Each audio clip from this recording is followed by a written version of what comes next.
Mit navn er Mikkel Linde, og jeg er brandinspektør ved Haderslev Brand og Redning. Vi har i dag testet 112-slukkeren, og vi har testet den på brandbare væsker, herunder frityreolie, hvor den har en ekstremt god slukningseffekt.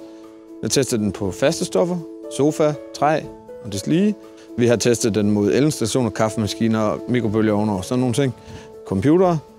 Og alle steder har den haft en rigtig god slukningseffekt. Vi har sågar testet den mod et stort oliekar, hvor vi tester den med 2 slukkere til det store oliekar, og den slukker over al forventning. –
112-slukkeren, som vi har testet i dag, det har helt klart et godt supplement til det private hjem.